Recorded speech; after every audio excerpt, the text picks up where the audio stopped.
Μάστορα, πώς λέγεσαι? Μιχάλης και γιορτάζω σήμερα. Να είσαι γερός κύριε Μιχάλη, χρόνια σου πολλά, να είσαι γερός, να σε χαίρονται, να είσαι πάντα μάγκας. Το αντιμετωπίζω τον Νικόλα και ρατήματα πολλά. Θα το δώσω. Θα με θυμάται.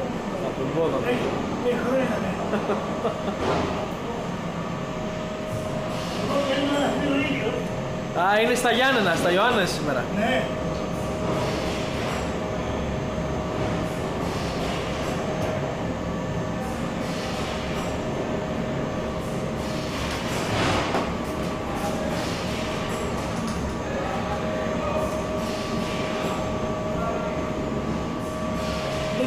Κολλητά. Κοντά, ωραία.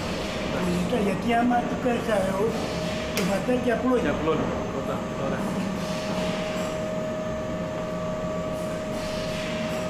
Αυτό τώρα είναι, όλη η παραγωγή είναι όλο αυτό θα βάλετε τώρα και θα κάνετε ένα πάτημα 24 ώρα, ας πούμε.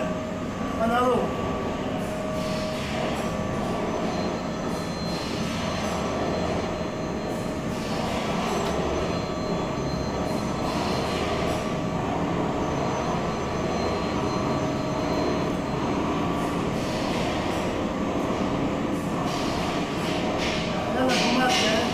Ναι. Είναι τα χοντράκια. Πάντα βράδυ. Πάντα.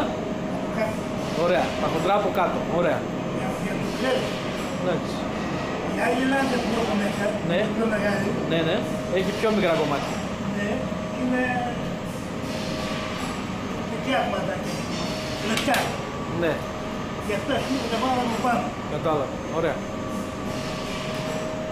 Τώρα εγώ σου μαθαίνω και έχει τσάμπα. Τσάμπα σου μαθαίνω. Θα σας κάνω διάσημο κύριε Μιχάλη. Θα σας κάνω διάσημο. Θα σας βάλω στο ίντερνετ. Θα πάω στην Αίγυπτο. Θέλετε να πάτε στην Αίγυπτο, το θέμα είναι αυτό. Πώς πάω.